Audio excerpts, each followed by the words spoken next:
Adilson chegando para cá, nosso analista político do TikTok. Nós somos analistas políticos do TikTok, né, Adilson? Nós trabalhamos aqui de domingo a domingo, de sol a sol, de chuva a chuva, trazendo informações, combatendo fake news, informando esse povo. Bom dia, como é que você está? Bom dia, Ivan, tudo bem aí?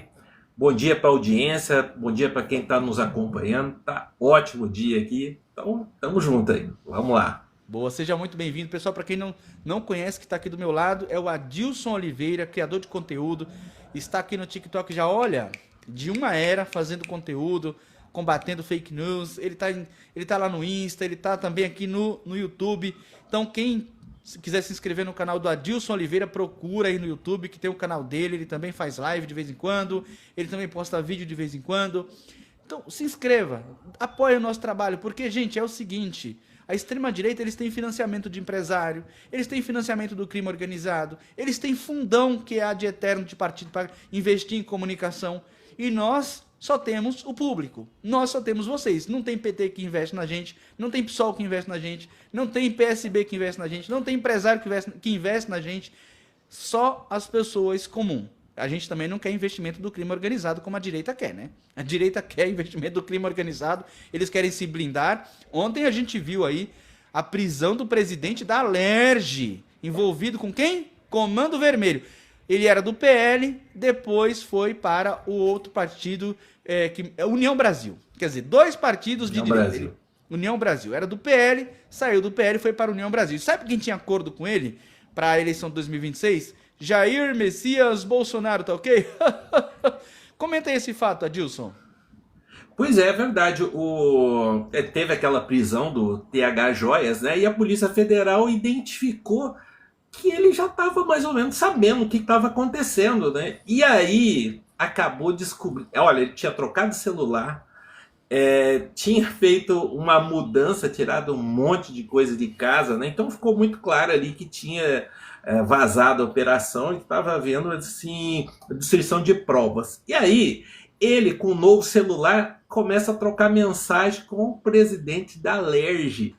E ali ficou muito claro que sim, estava conversando e estava procurando facilitar a fuga dele, a destruição de provas, na verdade, né? E aí, olha, e o presidente da Alerj, né? Próximo ao Cláudio Castro, próximo ao Jair Bolsonaro, União Brasil. E aí a gente vê, né? Depois de tudo isso que aconteceu, a gente começa a se perguntar, né? Por que será que o Derrite queria tirar a Polícia Federal das investigações, né? E a gente vê agora um petit lá do presidente do Senado, que é da União Brasil também, o Rueda, que é o presidente da União Brasil, também envolto em uma série de denúncias. E ó, as coisas assim vão... realmente cabe a pergunta, né? A quem interessa tirar a Polícia Federal desse tipo de investigação aí? Porque se tivesse passado o projeto do Derrite, não aconteceria o que aconteceu aí. E graças à DPF também, né? Do que a tal Alexandre de Moraes, é que foi possível fazer esse trabalho aí, né? É muito importante essa informação que você traz, que veja que é sempre os partidos de centrão ou da direita buscando de alguma forma proteger criminosos do colarinho branco. E o que me chama a atenção, Adilson, que quem prendeu o presidente da Alerj, e eu já quero aqui dar um bom dia para a audiência no YouTube, a audiência crescente, tá o número do Bolsonaro, hein, gente? Bora compartilhar para sair desse 22 aí. Vamos colocar 44, vamos colocar 66, mas vamos tirar o número do Bolsonaro. Agora foi para 23 pessoas no YouTube, então vamos compartilhar para vir mais gente para cá. Do meu lado, Adilson Oliveira, comentarista aqui hoje comentando as notícias, criador de conteúdo, progressista, Lula Futebol Clube e anti-bolsonarista. Bom, é importante você trazer, Adilson, porque quando foi naquela mega operação que deixou 121 pessoas mortas, a polícia do Cláudio Castro subiu lá para matar todo mundo, né? Só que agora, nessa prisão do presidente da Alerj, não foi a polícia do Cláudio Castro que prendeu. Não foi a polícia do Cláudio Castro que invadiu a casa do presidente da Alerj com metralhadora, fuzil e matando todo mundo, né? Engraçado que o cara tava lá embaixo do nariz, do bigode do governador, e o governador não conseguiu ver que o seu principal aliado na Alerj é o cara também do Comando Vermelho. Quando eu falo que se puxar, na verdade estão puxando uma pena, tá vindo a galinha inteira, né? Eu falo isso, se puxarem também a pena no governo do Cláudio Castro, eu acho que vão achar coisa ali, acho que vão achar muita galinha ali naquele galinheiro. E aí, o Adilson, é sempre partido da direita, é sempre partido do Centrão que estão envolvidos com o PCC, com o Comando Vermelho, e a gente percebe que naquele áudio, ele na verdade fez um vídeo, né, mostrando uma geladeira cheia de picanha, tinha churrasco para pelo menos, tinha ali picanha para o churrasco com umas 5.000 pessoas ali, no mínimo, dizendo que não podia levar. O presidente da Câmara, da Assembleia, da Alerj, foi o cara que orientou que ia ter uma operação para prender ele, então orientou ele a fugir. Muito possivelmente, aqueles caras do Comando Vermelho que fugiram para não ser pego na mega operação que deixou aquele monte de gente morta, possivelmente pode ter sido ele também que alertou os cabeças do crime organizado que seria feita uma operação, porque com certeza o governador deve ter comunicado para o presidente da Alerj. Então, quer dizer, a gente está vendo agora a máscara caindo, esse véu que está sendo tirado e o rei está nu. Só não percebe quem não quer, que é a extrema-direita que tem, de todas as formas, tentado blindar o crime organizado. Essa não estava na pauta, agora eu vou trazer para a pauta, porque... Mas eu queria falar uma coisa sobre Pode isso, falar. porque a Polícia Federal, ela está atenta, porque é o seguinte, a influência do governador Cláudio Castro nisso, porque assim que é preso o TH Joias, acontece, e TH Joias, ele era deputado porque o Ottoni de Paula pai, né, que havia falecido, ele como suplente assumiu, e o secretário, o Rafael Pisciani, secretário de Esportes do Rio de Janeiro, Rafael Pisciani, né, ele estando ocupando a secretaria, o TH Joias podia ser o deputado. Assim que ele é preso, o que faz Cláudio Castro? Exonera o Rafael Pisciani. Quando ele exonera o Rafael Pisciani, perde o mandato do TH Joias. Isso aí, essa mexida, a Alerj não tem a necessidade de julgar o mandato lá do TH Joias, criar um constrangimento que afetar mais gente ligada ao Comando Vermelho. É isso. Mas perfeito, exatamente, perfeito esse comentário seu, que foi ali, de certa forma, uma tentativa até deles se blindarem, deles se protegerem, porque obviamente se gerasse um constrangimento maior, uma possível delação do TH Joias, aí poderia derrubar ali um monte de deputados bolsonaristas na Alerj no Rio de Janeiro, e talvez até gente na Câmara dos Deputados em Brasília, porque você viu que o cara, não sei se foi agora nessa prisão, mas ele levou no carro, indo para a Polícia Federal, 90 mil reais em dinheiro vivo. Veja que é o método bolsonarista de ser, né? Quem gosta de dinheiro vivo? Bolsonaro, Flávio Bolsonaro. Veja que é sempre esses caras com dinheiro na cueca, dinheiro no porta-mala. O prefeito de Sorocaba, quando teve a operação, pegaram 800 mil na mala de um carro. Essa galera gosta bastante de dinheiro vivo, né? Esse pessoal da direita sempre são encontrados com volumes absurdos de dinheiro vivo. A gente não pode esquecer, por exemplo, daquela vez que o cara do MDB, Centrão, o Gedel Vieira Lima, tava com 51 milhões, né? Gente do Centrão, gente da direita, sempre gosta de dinheiro em mala, de dinheiro vivo, em porta-mala de carro. É uma galera que gosta bastante disso. Agora, entrando na nossa pauta, Adilson, porque eu mandei uma pauta pra gente organizar, hoje foi divulgado o PIB desse terceiro trimestre, que vai de julho a setembro, e o Brasil teve um crescimento de 0,1. Para alguns especialistas que previam 0,2, veio abaixo, mas tinha também especialistas prevendo ou estagnação ou até mesmo o PIB vindo negativo, devido à alta taxa de juros do Banco Central, né? Porque isso desacelera a economia. E eles também esperavam que a inflação fosse ficar muito alta, especialmente a inflação dos alimentos, que eles esperavam a inflação de acima de 8%, e essa inflação veio 1,34%. Então a gente tem o Brasil mostrando uma resiliência, esse crescimento foi puxado principalmente pela indústria e pelo agro, né, com um pouco de desaceleração da nossa construção civil. Então, Adilson, eu gostaria que você fizesse seu comentário sobre essa resiliência da economia, que a gente vê desemprego cair, mesmo com taxa de juros elevadas, tem os empresários contratando, a gente vê a renda aumentar, a gente vê o PIB ainda assim mostrando uma resiliência, porque o objetivo do Banco Central era exatamente fazer com que o Brasil crescesse menos. Mas ainda estamos com um crescimento de 1,8% em 12 meses, no caso esse ano. O que você tem para comentar sobre essa questão econômica do Brasil? É interessante, né, que a gente tem a menor inflação da história, né? A gente tá dentro da meta. Eu acho que o Banco Central tinha que botar essa taxa de juros de 15%, porque nós tivemos um ataque especulativo lá no final do ano passado, né? A gente chegou um dólar a bater 6,20, agora fechou a 5,31 ontem aí, bolsa 161 mil pontos, né? E agora uma coisa interessante, que às vezes fala, cresceu 0,1% em relação ao segundo trimestre. Mas se você analisar o mesmo período em relação a 2024, o crescimento foi de 1,8% em relação ao ano passado, sendo que a expectativa era 1,7%. Então você vê que essa questão de expectativa é uma coisa meio assim, complexa, né? Mas de fato a taxa de juros a 15% ela segura a economia, sim, que é o objetivo para trazer a inflação para o centro da meta, que é 3%, né? Se a gente fosse trabalhar só com um patamar superior, já estaria dentro, Ivan, né? Sim. Mas isso já reforça o seguinte: na verdade está ano que dentro, vem, né? Porque ela vai cair, tá dentro da meta, não tá no centro da meta, né? Tá na banda, né? Existe muitas pessoas aí, especialistas, que entendem que quando se abaixou a meta de inflação de 4% para 3% e a banda era 2% para cima ou para baixo, se mudou aí sem motivo algum. Então, assim, então há um questionamento se é correto isso aí. Existe também a discussão se essa meta tem que ser anual ou uma meta em 3 anos e tal, algo diferente, né? Então tem esse tipo de discussão aí. O fato é que essa gente que ataca tantos programas sociais acaba não entendendo que são esses programas sociais que ativam a economia. Sim. Porque, pensa bem, se a gente acabasse com todos os programas sociais, o que ia acontecer com o nosso comércio, de forma geral? Isso é muito ruim. Então,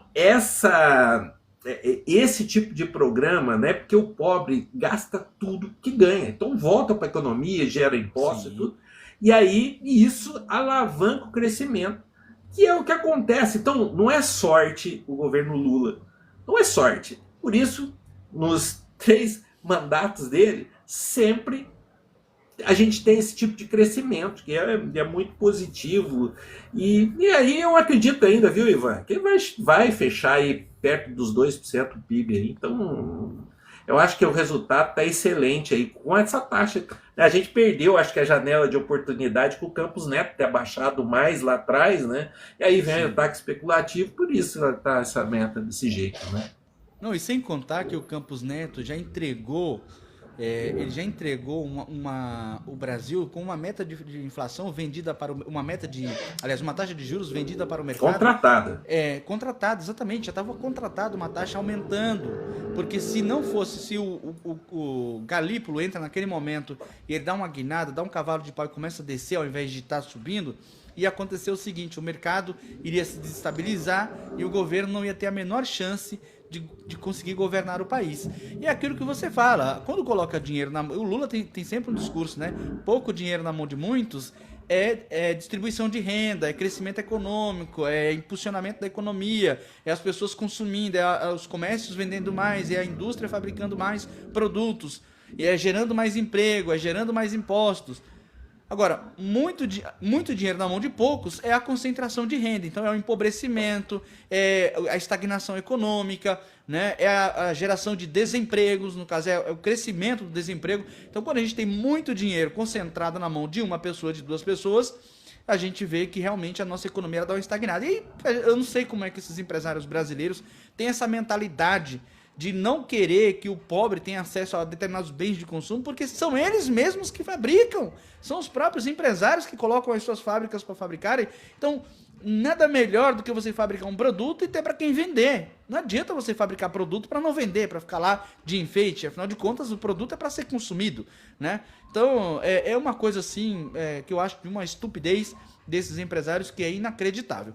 Agora vamos para a nossa segunda manchete, porque ontem o ministro Gilmar do Supremo Tribunal Federal tomou uma decisão assim, na cabeça dos políticos e até de alguns juristas que se dizem progressistas, uma decisão assim do fim do mundo, né? Uma decisão que vai acabar com tudo agora. É uma blindagem do Supremo Tribunal Federal. Eles querem se proteger.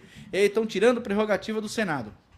Bom, a decisão do ministro Gilmar em tese, o que é que ela diz? Ela altera o artigo 41, ele aproxima mais para a Constituição, porque é uma lei defasada, ela tem 75 anos.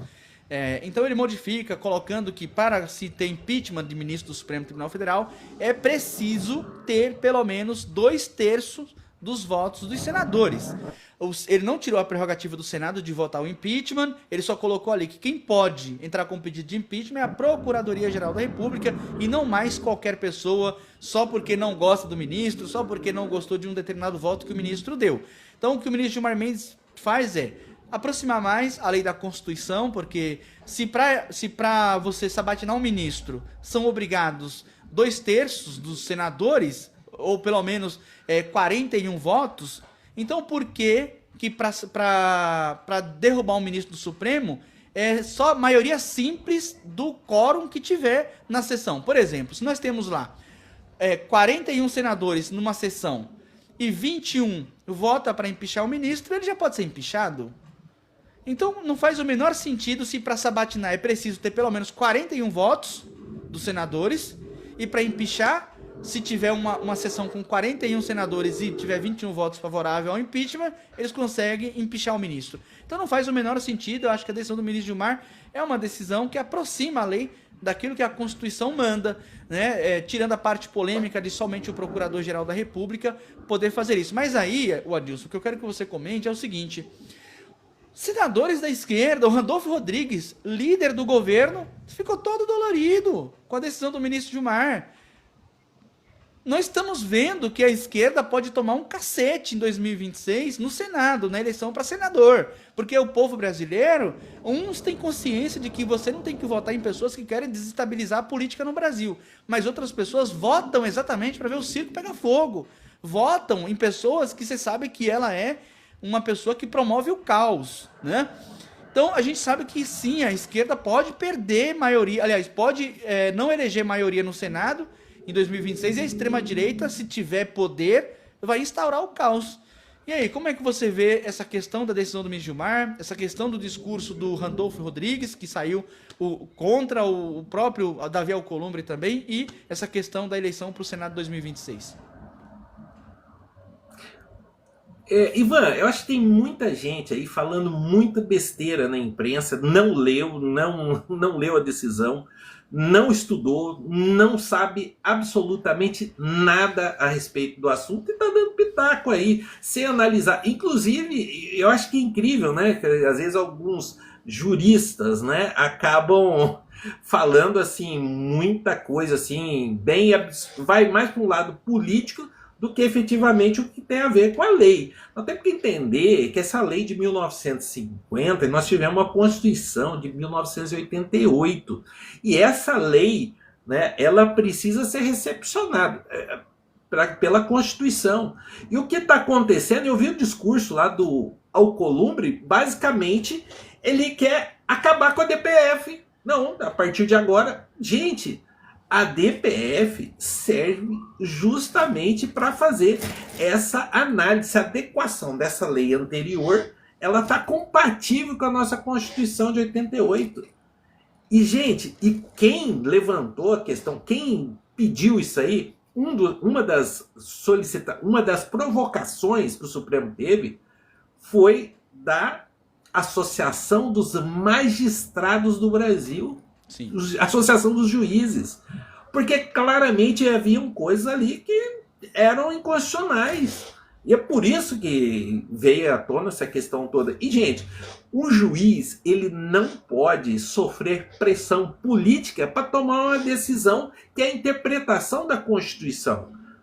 Se a gente admitir que esse tipo de maioria de ocasião interfira nas decisões do Supremo Tribunal Federal, a gente pode ter algo que o pessoal da direita questiona muito. Vamos pegar Nicolás Maduro. Ali faz uma maioria de ocasião, mexe no Supremo, troca ministro à vontade. E aí, como é que fica? Aí a direita concorda com isso aí? Né? Eles têm muita certeza que vão fazer a limpa ano que vem, que vão ganhar tudo. E eu não acho que vai ser desse jeito não, viu, Ivan? Eu estou muito confiante aí, né? Que tá a política, pessoas... independente de política... Né? Você está confiante que as pessoas vão dar uma melhorada em 2026 no nosso Senado? Vão colocar senadores mais responsáveis? Olha, eu não acredito que vai ter uma alteração assim substancial, assim, sabe? Mas eu não acredito que os bolsonaristas vão tomar a Câmara, o Senado como eles estão imaginando. Eu acredito que nós vamos continuar com um centrão grande. Nós vamos ter esquerda, nós vamos ter essa extrema direita, né, amalucada aí. Mas eu vejo até essa extrema-direita ela diminuindo bastante. Eu vejo que a pressão grande existe no centrão, tem relação com emenda. O problema é o seguinte, isso envolve direita, esquerda e tal. Gente, a questão de ser ladrão, honesto ou não, isso tem a ver, né, com a índole da pessoa, não tem a ideologia. Então eu não passo pano para quem é corrupto, seja de direita, esquerda, centro, de cima, de baixo. Para mim não interessa. Né? Então eu fico triste, sabe? O Randolph já ir no discurso rápido lá da Globo News, sabe aquele discurso lá do Merval? Então, eu sou muito mais Reinaldo Azevedo, sou muito mais o Serrano, sou muito mais os juristas aí que realmente estão entendendo que sim, é necessário ter essa correção de rumo que está acontecendo aqui no Brasil. E começou chantagem, inclusive, não sei se você vai comentar sobre isso na sequência aí, né? Bom, Adilson, é exatamente isso. Só quero lembrar que tem 67 pessoas nos acompanhando lá no YouTube. Muito obrigado. Curtam, comentem aí, dê bom dia no chat, coloca flopou, comenta flopou aí. Quem está acompanhando agora e está ouvindo a gente, comenta flopou, porque daqui a pouco a gente vai falar sobre a greve, sobre a paralisação dos bolsonaristas. Quem está aqui no TikTok, gente, tap na telinha, tap, porque é importante a curtidinha, o republicar, para que vocês possam fazer com que o conteúdo chegue mais longe, chegue para mais pessoas. É importante vocês saberem que aqui do meu lado eu estou com Adilson Oliveira, ele é criador de conteúdo, é engenheiro de formação, é Lula Futebol Clube, defende as pautas progressistas, não passa pano para corrupto, eu também não passo, não quero nem saber. Se for, seja lá quem for, que tiver metido com corrupção, que pague nos rigores da lei. Pode ser do PT, pode ser filho do Lula, pode ser mulher do Lula, pode ser quem for. Tiver prova que está metido com coisa errada, pois então que seja julgado e que seja condenado e que pague pelo seu mal feito, porque nós temos que passar limpo. Questão de corrupção não é direita, não é questão de esquerda, é questão moral, e o nosso país precisa moralizar. Ontem eu vi muita gente aqui defendendo as rachadinhas do Flávio Bolsonaro na live de ontem, tinha muita gente defendendo o dinheiro vivo da família Bolsonaro, a compra de imóveis da família Bolsonaro, pessoas defendendo essa roubalheira que o Bolsonaro instaurou no nosso país com essa questão do INSS, passando pano para as normativas que o Paulo Guedes assinou, que o Onyx Lorenzoni assinou. E a gente tem que saber o seguinte, gente, nessa hora, o povo brasileiro tem que estar junto para dizer chega. Nós vimos ontem pessoas passando pano para o Safe colocar uma funcionária no gabinete dele de 31 mil reais por mês para ela nem pisar no gabinete. Então, essas coisas a gente precisa saber que não dá para aceitar mais. O Brasil não pode mais aceitar esse tipo de manobra, esse tipo de manipulação, esse tipo de roubalheira que a gente está vendo. E aí, independentemente da coloração partidária, quem faz esse tipo de coisa é um ser desprezível, precisa pagar nos rigores da lei. Então, tap na telinha. Quem está aí do lado do Adilson, tap na telinha. Quem está no YouTube, compartilhe, comente, deixa o like. E vocês mandem aí as mensagens de vocês. Quem puder mandar superchat, nós temos a meta para pagamento do diretor, que ele coloca a live no YouTube no ar. Nós temos uma meta de R$200, então manda superchat, manda pergunta. Eu pergunto aqui, o Adilson vai comentar. Sobre essa questão do Supremo Tribunal Federal, da decisão do ministro Gilmar, é aquilo que você traz. É a questão deles usarem o impeachment para tentar constranger ministros. A gente viu o tempo todo eles tentando impetrar com pedido de impeachment do ministro Alexandre de Moraes para ver se conseguia dissuadi-lo de julgar o golpe de Estado que a gente viu que teve. Então eles ficam o tempo todo, não gostei de decisão tal, então a gente precisa empichar o ministro. É pedido de impeachment de Flávio Dino, porque não gostaram que o Flávio Dino tá jogando duro com essa questão das emendas PIX. Então, assim, o tempo todo eles ameaçando os ministros, porque eles têm essa ferramenta na mão, dizendo, ó, se vocês tocarem na gente, ou em alguém poderoso que está protegido pela gente, a gente vai tirar vocês daí.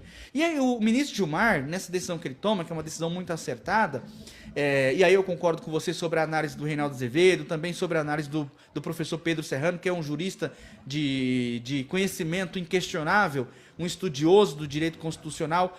Então, o ministro Gilmar Mendes está vendo o que está acontecendo no mundo. A gente vê o que está acontecendo em Israel, a gente vê o que está acontecendo na Hungria, a gente vê o que ia acontecer na Venezuela, o que aconteceu na Venezuela com o Maduro alterando a composição do Supremo para ficar com os ministros, tudo para ele.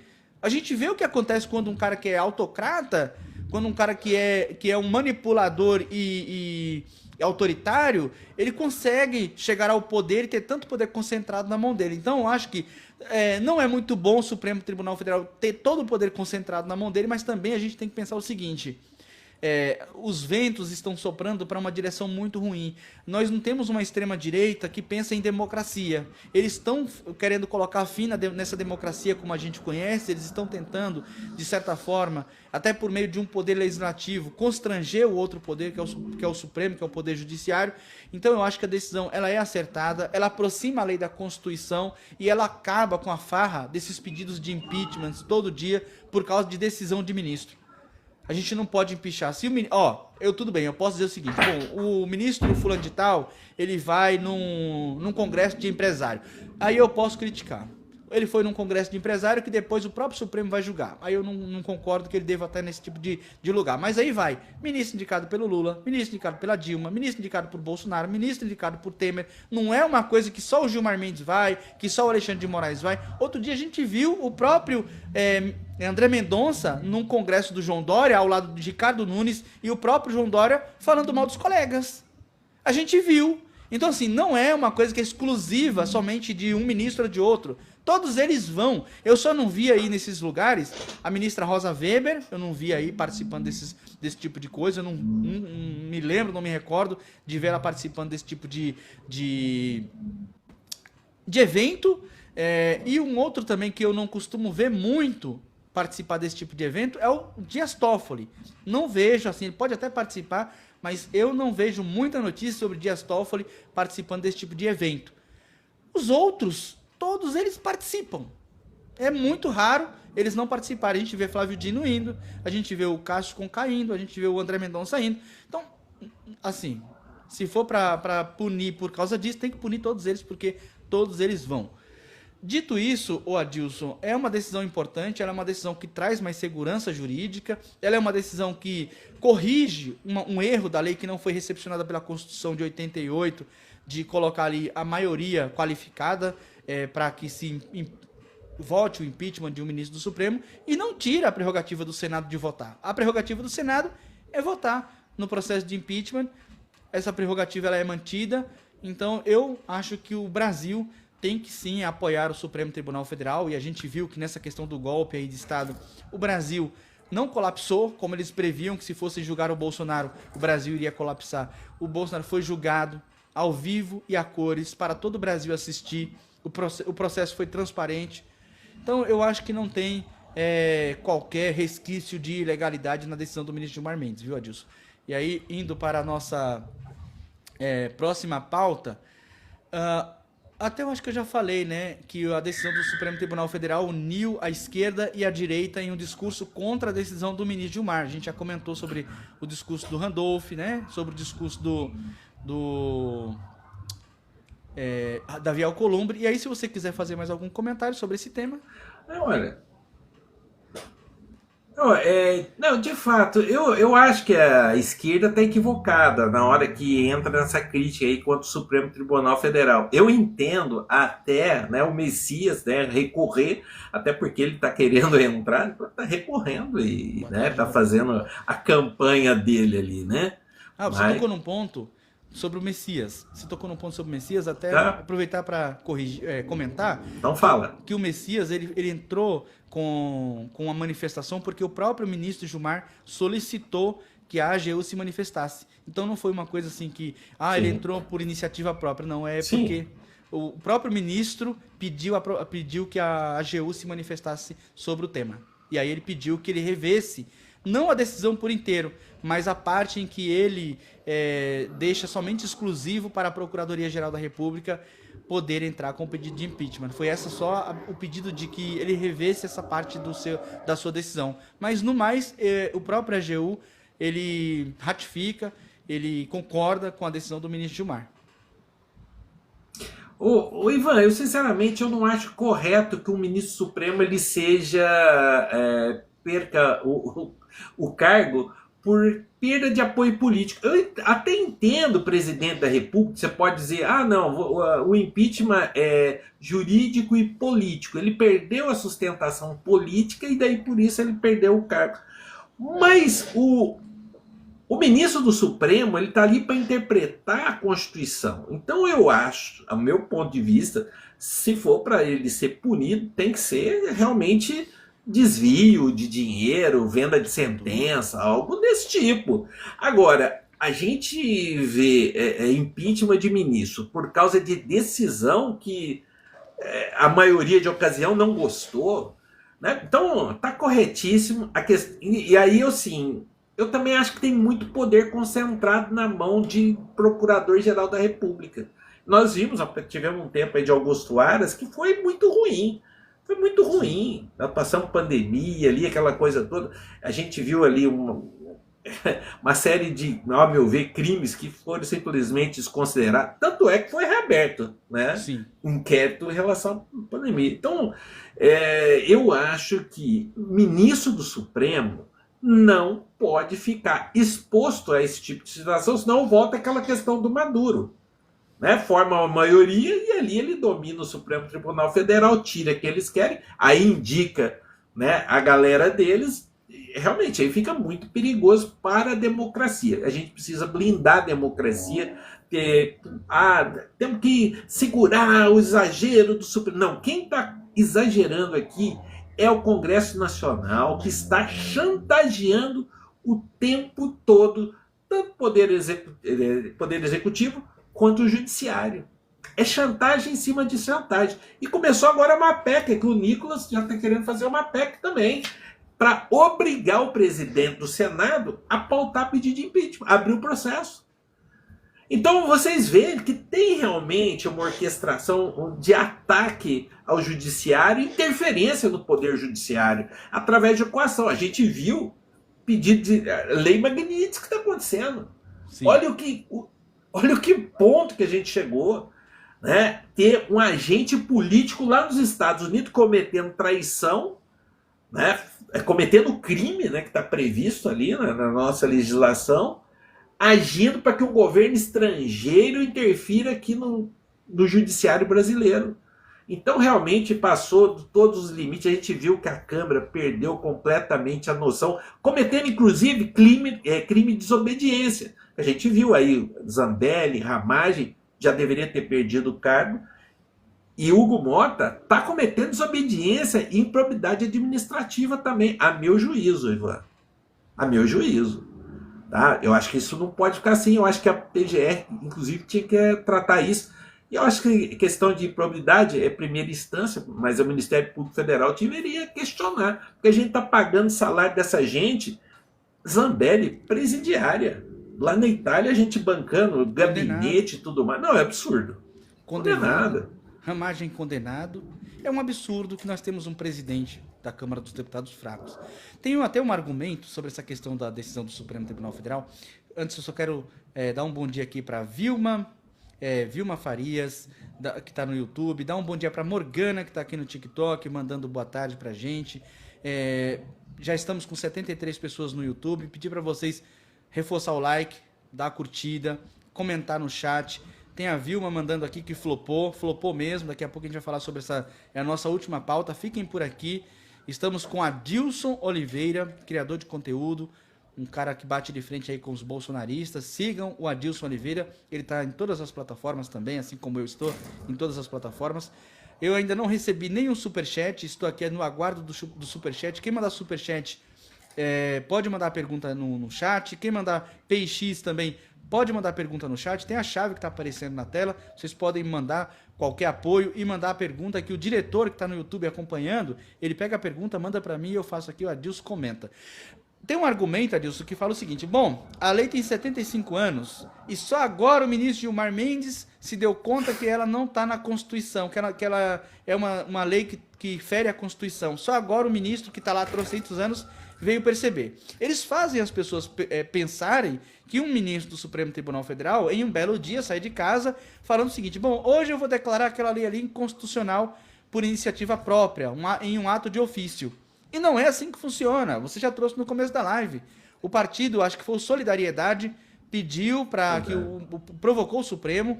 A Associação dos Magistrados provocou o Supremo Tribunal Federal e, portanto, o ministro Gilmar Mendes e o Supremo e qualquer órgão judiciário, toda vez que provocado, ele é obrigado a se manifestar. Ele não tem a opção de dizer assim, bom, eu não vou me manifestar sobre isso. Ele é obrigado. Alguém pediu, olha, toma uma decisão sobre isso aqui. E aí ele é obrigado a se posicionar.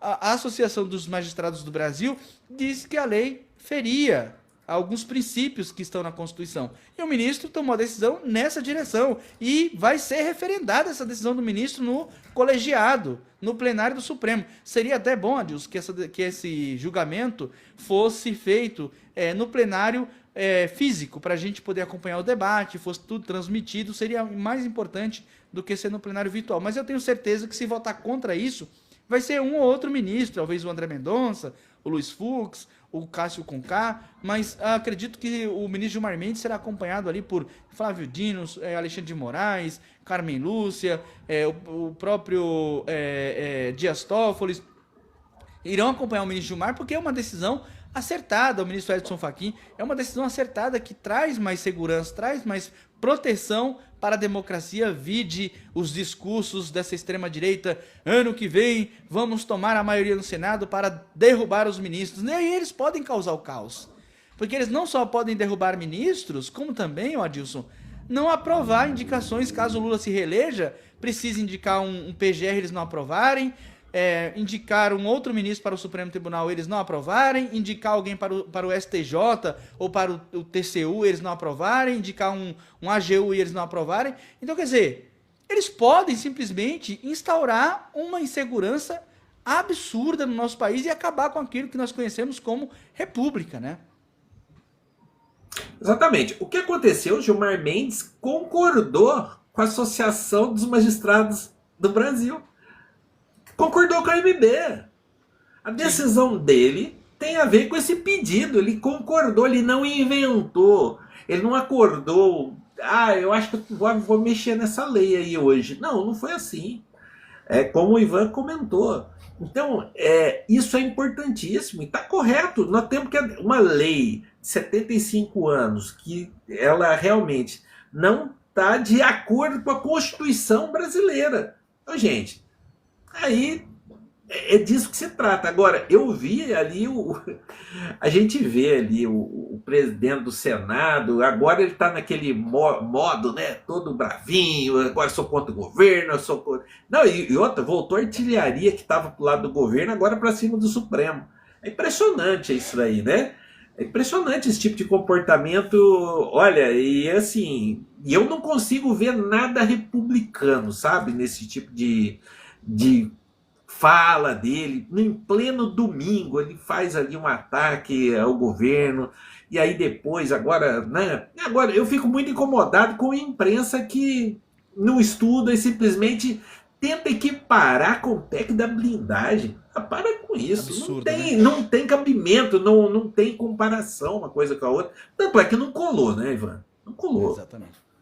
Adilson, vamos para a próxima pauta, são 12 horas e 31 minutos, ainda temos aqui mais 20 minutinhos de papo.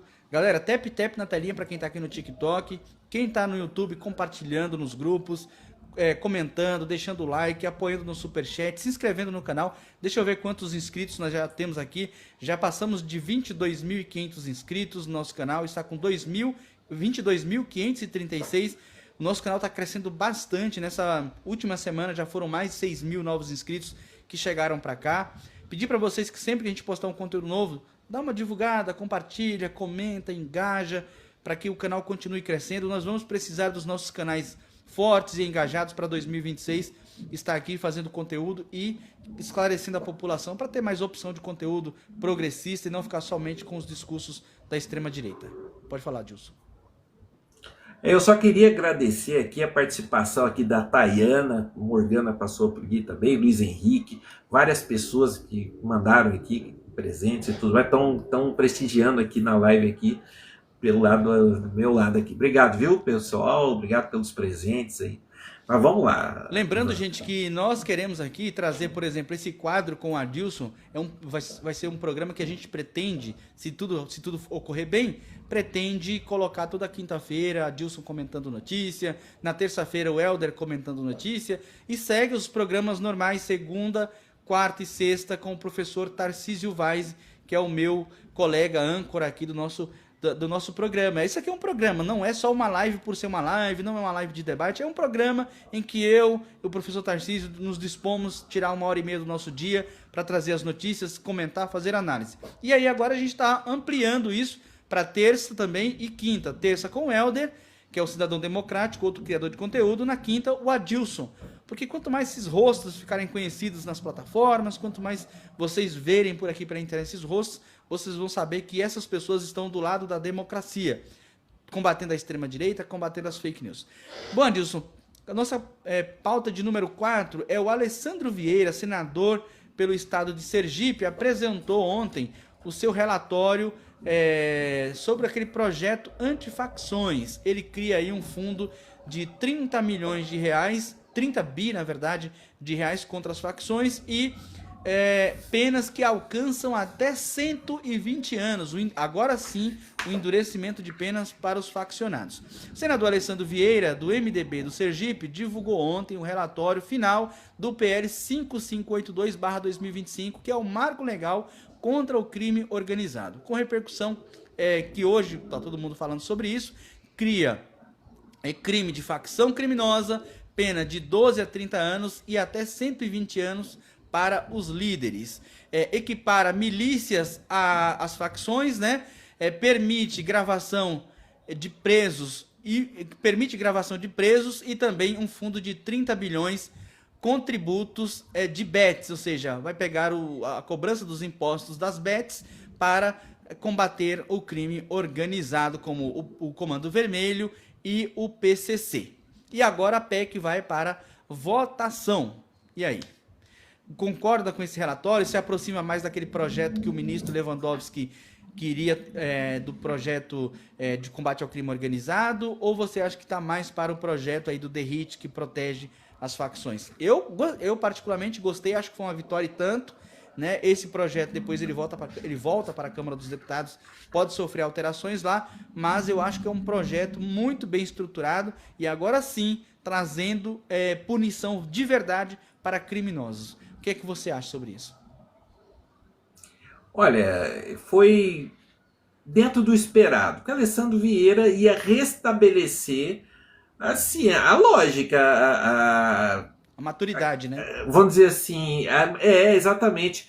O que estava a constitucionalidade, inclusive, porque a gente viu uma série de aberrações, veja, para tentar furtar a autoria do projeto, que é do governo, do presidente Lula, do executivo, tentar inventar um tal de domínio estruturado do território. Nem lembro agora o nome do negócio. A coisa tão absurda, né? E não, agora restabelece, facção criminosa dentro da lei das organizações criminosas, eliminando uma série de ilegalidades que acontecia ali. Então, assim, a financiamento da Polícia Federal foi restabelecido. Obrigado, olha lá. Professor Fofinho. O professor Tarcísio aqui, Opa! registrar a presença dele, me mandou 2 chapelão. Obrigado, professor. 2 chapelãos aqui. Que o professor Tarcísio Vaz, o meu colega, acabei de falar dele, inclusive aqui aparecendo hoje.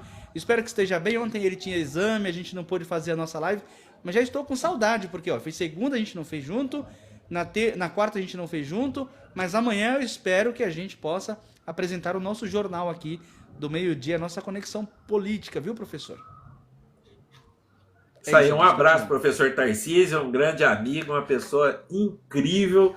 E tá de parabéns, está com ele aí toda segunda, quarta e sexta, quando é possível, né? Mas é muito bom ali. Quem não conheceu o professor Tarcísio, siga, porque ele tem um conteúdo assim fantástico.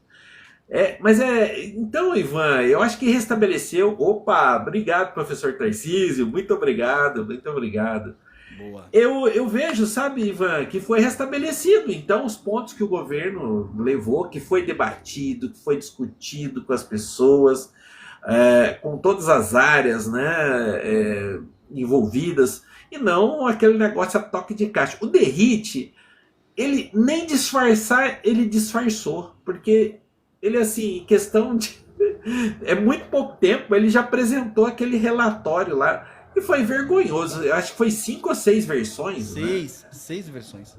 Foi 6, né? 6 versões. Sim, foram 6 versões. Assim, e a primeira versão tentava tirar a Polícia Federal desses casos que aconteceu agora, né? A gente tá vendo aí do TH Joias. Será que o Cláudio Castro ia autorizar a Polícia Federal a investigar essa galera aí? Depois de que veio à luz tudo isso que a gente ouviu aí? Será? É uma pergunta que fica. Não é verdade? Então, assim, essa pergunta a gente tem que se fazer. O que motivou Derrite a colocar isso naquela primeira versão? Que parece que ele recebeu, porque aquilo ali, eu acho que foi questão de minutos, né? Ele já tinha o relatório pronto, quer dizer... Ele já tinha pronto, acho que fez no chat GPT. Eu acho que ele fez no chat Só GPT. Ele deu um prompt ali. Falou, mas não sei, hein? Eu acho que o chat GPT não faria um negócio tão ruim como aquele que ele apresentou, né? O chat GPT faz a partir do prompt que você pede, né? Você dá um comando, olha, eu quero assim, então assim, assado, e aí ele vai lá e faz. Porque a gente percebe, Adilson, que agora com essa operação, por exemplo, imagina só a Polícia Federal dizendo o seguinte, bom... ou então, não, imagina só o Cláudio Castro falar o seguinte: ô Polícia Federal, eu tô suspeitando aqui que o presidente da Alerj tá envolvido com o Comando Vermelho. Vem investigar ele. Será que isso iria acontecer algum dia se a gente deixasse isso por conta do governador, já que o Cláudio Castro é assim com o cara da Alerj que foi preso? Será que a gente ia ver esse presidente da Alerj ser preso algum dia pela Polícia Federal nessas condições em que a Polícia Federal fica subordinada a um pedido do governador? Eu acho que a gente não ia ver acontecer, né? E a gente viu exatamente eles correndo urgentemente quando houve a prisão de pessoas aqui da Faria Lima, a apreensão daqueles bilhões de reais, o envolvimento de pessoas do mundo do agro, empresária do agro, doou 500 mil para o Tarcísio. Aí a gente viu também o banqueiro, o Vorcaro, cair, que eles dizem que eles estão tendo diarreia desde o dia que esse homem foi preso, porque pode vir uma delação premiada dele aí, e esse homem soltar coisas sobre Cláudio Castro, sobre Ibanez, sobre Tarcísio, sobre Romeu Zema, enfim, esse banqueiro tem conexões com PP, PL, União Brasil, MDB, ele pode puxar o tapete aí e cair um monte de políticos poderosos. Então dizem que eles estão numa diarreia, Imosec, desde o dia que esse homem foi preso, né, Adilson? É verdade, a gente percebe o desespero e isso vai atingir muita gente. Sabe o que me preocupa, sabe, Ivan? A gente... Preocupa não, a gente fica triste de ver como o crime organizado ele se infiltrou na política. Eu imaginava que isso daí estava mais nos estados, mas a gente já vê realmente aí no Congresso Nacional uma infiltração em presidentes de partido. A PEC da blindagem ela não foi à toa que aconteceu, gente. Né? E aí a gente fica muito preocupado, né? Como é que pode a gente entregar o mandato do ministro Supremo na mão do crime organizado decidir se ele permite, se continua ou não continua? Assim, né? Aí, já imaginou? Veja, agora vamos partir do princípio, rapidinho. Partindo do princípio, governador, tudo certinho, não tem problema nenhum, tá corretinho e tal. Quando ele autorizar a investigar o presidente da Câmara, você acha como é que vai ser a governabilidade dele lá, quando o pessoal descobrir que está sendo investigado, que o governador autorizou politicamente para ele, pensando que ele não está envolvido, tá? E que autorizou. olha a situação que fica difícil, porque vai ter vingança, vai ter porta-bomba, vai ter... Sim. Então, não é Represália, verdade? represália. Então, assim, isso até é uma proteção para o governador, né? Se ele for honesto, né? Se ele E for às vezes a gente vê que não é, né? Eu duvido muito que o do Rio seja. Diz que no Brasil, em todas as democracias, né? A boa-fé ela é presumida e a culpabilidade, a má-fé, ela tem que ser comprovada. E quem tem que comprovar a má-fé da Isso. pessoa é quem está dizendo que ela não tem boa-fé. Mas, na minha opinião, dado a quantidade de coisas que a gente tem observado, a quantidade de acontecimento, eu duvido muito que o governador do Rio de Janeiro seja um homem correto, seja um homem honesto. Você viu na operação, Adilson, que teve lá no Morro, a quantidade de policiais roubando coisas, né? A gente viu como que é a polícia do Rio de Janeiro, né? Eles roubando fuzil, roubando peça de carro. A gente percebe que ali no Rio de Janeiro, meu amigo, só talvez um reset, claro, nas lideranças do Estado. Não estou falando na população, né? Mas em quem está em cargo de comando, eu acho que deveria resetar, colocar todo mundo a limpo ali, porque eu acho que não salva ninguém. Nem policial, nem chefe da polícia, nem chefe de governo, nem chefe do legislativo. Ali é uma putrefação tão grande que deveria extinguir os cargos de todo mundo e recontratar tudo do zero para ver se, quem sabe, assim, eles recomeçam fazendo uma limpa dentro das instituições no estado do Rio, né, Adilson? O negócio é feio. Eu acho que é muito difícil, sabe, Ivan, depois que a coisa toma conta, essas pessoas, a gente viu o que aconteceu com a juíza Patrícia Scioli, né, que perdeu a vida, né? Sim. Vai desagradar essa gente aí, então fica difícil. E aí aí a gente vê, a partir do momento que a pessoa desagrada, ela corre risco de vida, né? De perder a vida. Então fica aqui, olha, se você tá com a gente, você vai ganhar muito dinheiro. Mas se você atrapalhar, você tá complicado. A situação tua, nós vamos infernizar a tua vida, a vida da tua família. Então, eu acho que o problema é esse, sabe? Quando tomou conta, coisa que eu vou ser sincero, sabe, Ivan? Tem algumas coisas que eu acho, assim, que os juízes eles têm que ter mais proteção. Até, eu não sei se o correto seria juízes lá do Rio de Janeiro julgar, sabe, eu não sei, cara, tem algumas coisas, alguns direitos que acaba colocando em risco, sim, a vida dos juízes, e é muito difícil, sabe? Alguns direitos, a pessoa tem o direito de saber quem está julgando, quem está acusando. Pois é, agora quando a coisa toma conta do jeito que tomou, sabe, Ivan, é difícil, sabe? Eu não sei como resolver isso. Mas a gente entrou numa encalacrada agora que para sair dela vai ser muito difícil. Agora, possível porque nós tivemos Medellín lá, deu uma melhorada, né, pelo que era ali. Então, dizer que é impossível não é, né? Não, é preciso ter muita vontade política para encarar o problema é muito grande, ele existe, ele é real, a gente está vendo, ele está dentro da estrutura do Estado, ele está dentro das instituições, tem juiz envolvido no crime, tem deputado envolvido no crime, tem advogados poderosos envolvidos no crime, tem empresários poderosíssimos envolvidos no crime, tem. E o Lula mandou, inclusive, ele falou com o Trump, o Natal tá dizendo que chegou atrasado por causa da greve dos caminhoneiros. A gente já vai falar disso. Já é a última pauta que a gente já vai falar disso. O Edivaldo passando por aqui. Obrigado, Edivaldo. Tamo junto. Então, assim, é preciso saber o seguinte... que precisa ter vontade política para encarar esses caras, porque eles são poderosos. O Lula já disse na conversa que ele teve com o Trump essa semana que mandou muitos documentos de empresários brasileiros, de pessoas aqui poderosas do Brasil que atuam com o crime organizado, que estão vivendo em Miami. Eles estão lá nos Estados Unidos controlando o crime organizado aqui dentro do Brasil. E o Lula mandou documentação para o Trump.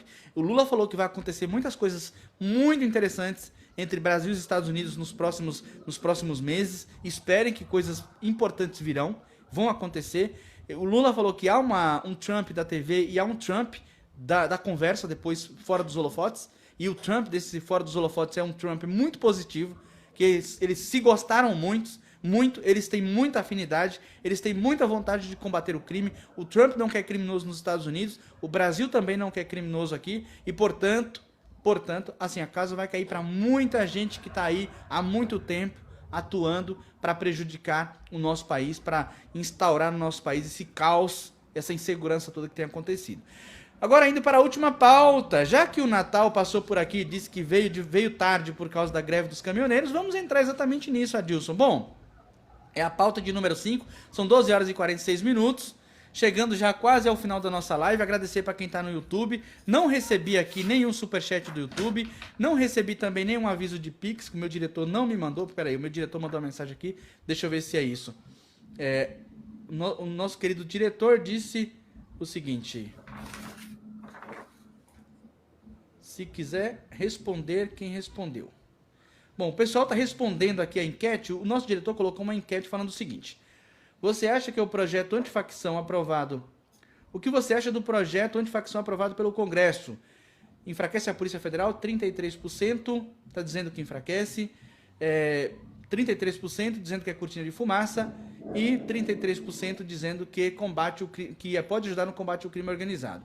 E não entendi o impacto real, 0%. Então, tá bem equilibrada aqui a votação dessa enquete que tá lá no nosso YouTube. Adilson, greve dos caminhoneiros flopou. Bom, eu tô dizendo que flopou porque já são 12 horas e 47 minutos e até aqui eu não tô vendo ser noticiado na imprensa, não tô vendo ninguém falando sobre isso. Eles prometeram, inclusive, ao lado... Eu vi no Você viu? Eu vi no Metrópolis, às 10 horas da manhã, que não havia nenhum bloqueio no Brasil. Nenhum registro de bloqueio no Brasil. Pois é. Eles estavam prometendo para hoje uma paralisação, reivindicando não a soltura do Bolsonaro, mas pautas que são inerentes aos caminhoneiros. Sebastião Coelho no meio, aquele doutor Amarildo, advogado que se candidatou lá por Goiânia para vereador, não se elegeu, o Bolsonaro não conseguiu eleger ele. E há um líder aí de movimento dos caminhoneiros, prometendo a paralisação para hoje. Mas até aqui eu não vi nada sobre isso, não vi vídeos mostrando as estradas entupidas de caminhoneiros e tudo mais. E aí, Adilson, a extrema-direita perdeu força? Estamos caminhando para um estado de normalidade das coisas? O povo aceitou bem o julgamento do Bolsonaro e entendeu que sim, ele merecia a condenação que teve? Ele mereceu o julgamento que ele teve e que teve uma condenação justa? Ivan, independente do julgamento do Bolsonaro, eu entendo que os caminhoneiros entenderam que tentaram usá-los como massa de manobra, como usou uma galera aí do 8 de janeiro também. Sabia bem o que estavam fazendo e tal. E a categoria resolveu não aceitar ser utilizada para uma pauta estritamente política, porque não tem justificativa. A gente viu o diesel bater R$10 lá no governo anterior. Sim.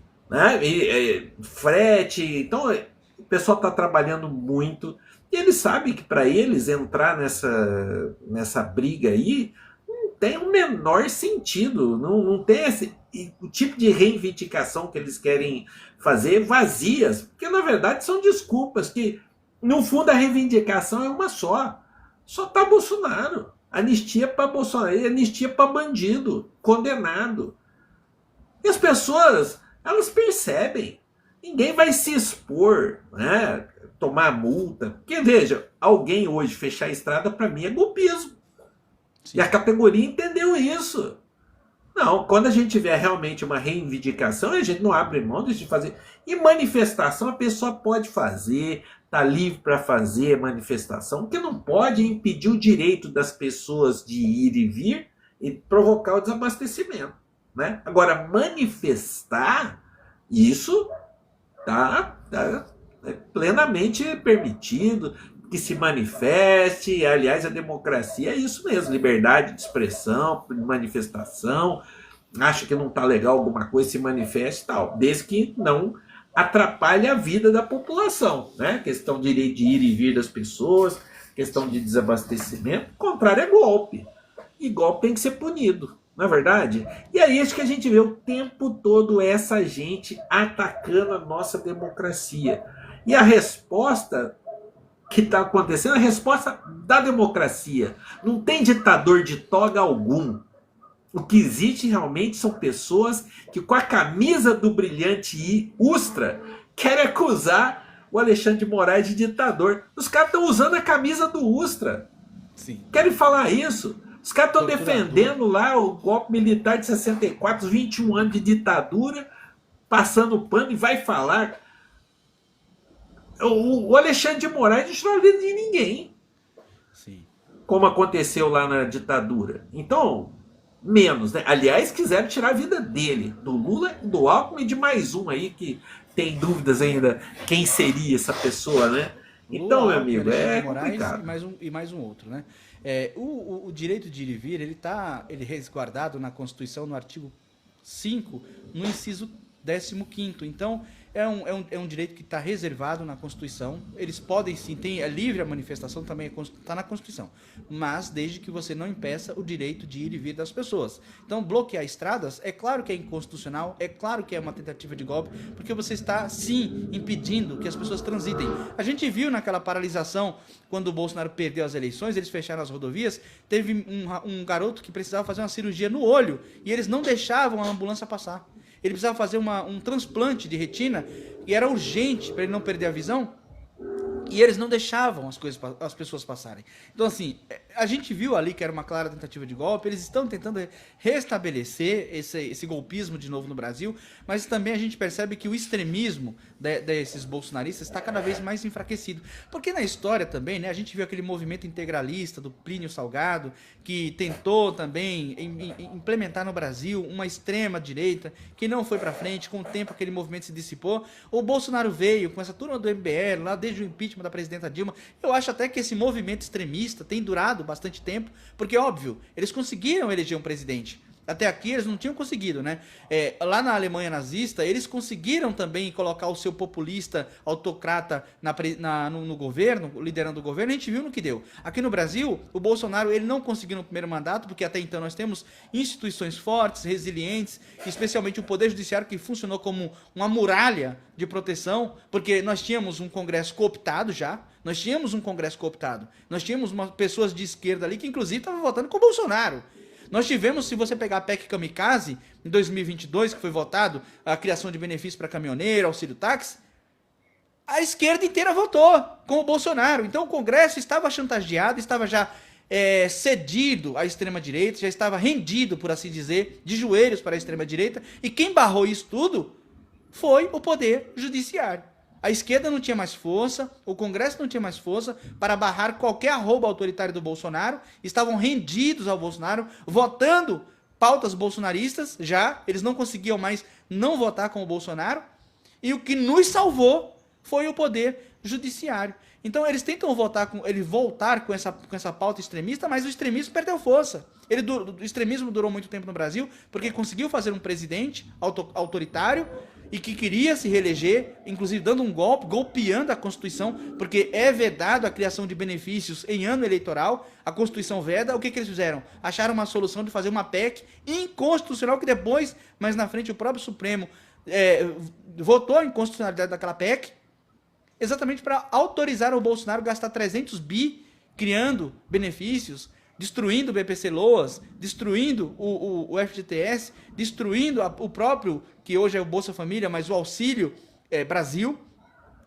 Então, o Bolsonaro estava tentando golpear de todas as formas e o Congresso não tinha mais força. O que salvou a democracia foi o Poder Judiciário. Por isso, todas as minhas congratulações e reverências ao Poder Judiciário, porque se não é um Poder Judiciário forte, se nós não tivéssemos juristas muito bem formados, juristas muito fortes para enfrentar isso, a gente teria sido golpeado sim, e hoje estaríamos metidos num caos, talvez até naquilo que o Bolsonaro sempre sonhou, uma guerra civil, um trauma social. Né, Adilson? E aí, para ir para as considerações finais, já até estouramos o tempo, 12 horas e 55 minutos, deixo aí para você fazer as suas considerações finais, chegando ao final da nossa live. Agradecendo a nossa audiência no YouTube e agradecendo também a nossa audiência aqui no TikTok. Muitos bolsonaristas passando por aqui, xingando, falando em letras garrafais e tudo mais.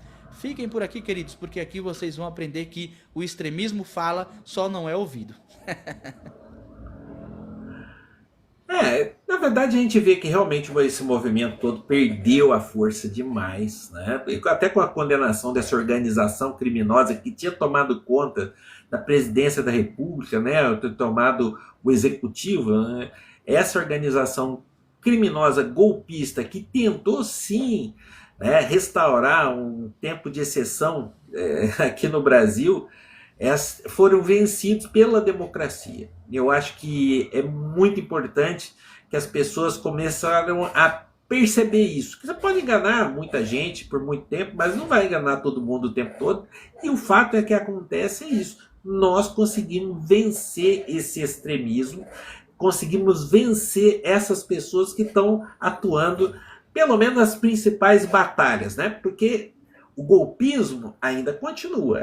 Agora, o importante é que eles entendam que quem tentar atacar nossa democracia vai ter a lei e a lei vai alcançá-los, serão punidos. Nós temos que limpar esse Congresso Nacional do crime organizado que a gente tem tomado conta, roubando dinheiro de emendas, fazendo uma série de coisas aí erradas, aí, independente de coloração partidária, ideologia. A gente tem que se unir em torno de um país que olhe pela sua população, de um país que um governo, uma república, né, que defenda os interesses do cidadão. Porque, infelizmente, a gente vê um grupo de pessoas ali defendendo no Congresso Nacional o interesse de 140 mil brasileiros, ao invés de estar atendendo aqui os 210 milhões de brasileiros. E, infelizmente, isso está acontecendo, né? Interesse de super rico, de milionários, banqueiros, betos e tudo mais. E é isso que eu peço que vocês prestem atenção. E eu queria agradecer muito a audiência, quem me acompanhou aqui na minha live, com a live do Ivan também, um abraço. O pessoal todo passou, o professor Tarcísio, né? E tá aqui Juracema, todo o pessoal que veio aqui, Morgana tá acompanhando a gente aqui, o pessoal que tá xingando aqui. É bom que vocês mostrem, porque se a gente tem hater, é porque a gente está fazendo um bom trabalho, Ivan. Então, parabéns pela live aí também. Bastante. E muito obrigado pela oportunidade. Registrar aqui um dado do querido Natal Porto. Bolsa de Valores bate 164 mil pontos, dólar cai para R$ 5,29. Lembrando que o mercado previa, tá, o dólar fechando esse ano acima de R$ 7,00. No começo do ano eles previam o dólar fechando acima de 7. O dólar estava no começo do ano a 6,19, era assim, todo mundo assombrado, porque houve sim um ataque especulativo, né? Agora a moeda está 5,29 e a Bolsa de Valores crescendo, assim, batendo recorde atrás de recorde. Adilson, para finalizar, onde é que as pessoas te encontram nas redes sociais? Qual é o seu arroba? Olha, o meu arroba, na maioria das redes sociais, é arroba AdilsonLO1. Ali é TikTok, YouTube, Insta, né, e o Quai. E aí só o X ali, que é Adilson de Lima O1, que é o arroba diferente, né? Aí Facebook, procura meu nome lá, que vocês vão achar. Adilson, você faz live nos seus canais? Que horários que as pessoas te encontram em live? Faço live, faço sim. Eu não tenho um horário bem específico, não. Gosto de fazer muito live de madrugada. É algo que eu vou mudar, entendeu? Então, tô reestruturando aqui os meus horários. Então, não vou dizer aí pro pessoal, não, porque eu fazia muito de madrugada, mas como eu pretendo mudar isso daí, aliás, já estou começando a mudar. Então não vou nem divulgar, não, mas tanto é que o pessoal tá sentindo falta, viu, Ivan? Pô, mas eu não tô te vendo de madrugada. Pois é, a gente tem que mudar, né? Tem que mudar de vez em quando. Bom, gente, é isso, chegando ao fim de mais uma live aqui. Pedir a vocês que estão no YouTube que se inscrevam no canal, ative o sininho para receber a notificação, deixa o like, compartilhe com um amigo, com amiga, não esqueça de deixar a sua opinião nos comentários e se puder chegar junto, dar aquele apoio, a gente agradece porque são vocês que nos mantêm aqui. Eu especialmente porque perdi a monetização e até hoje estou brigando com o nosso querido Tic-Teco para restabelecer isso. Já estou na segunda instância, a juíza da primeira instância entendeu que eu sou um avatar feito por inteligência artificial, então eu não sou de carne e osso, essa camisa aqui também não é feita de pano, nada disso aqui é real, essa cadeira aqui não é feita do material que ela é feita, tudo aqui é criado através de uma inteligência artificial e por isso ela entendeu que o TikTok teve razão, porque eu não consegui comprovar que sou eu mesmo nos meus vídeos. Bom, dito isso, agradeço vocês sempre, o apoio, são vocês que mantêm a gente aqui. É engraçado, mas é trágico, né? É engraçado, mas é trágico. Rir pra não chorar. Né? Porque eu sou um avatar que tem o CPF, que entro com ação na justiça, que às vezes sinto fome, que nesse momento estou com uma fome danada, sinto sede, pago conta. Então, quer dizer, um avatar bem completo aí. Essa esquerda foi muito astuta em criar um avatar muito aproximado daquilo que é um ser humano, né? Enfim, Adilson, muito obrigado e nos encontramos, se tudo der certo, na próxima quinta-feira. Um abraço e até mais, Adilson. Até mais, tchau, tchau.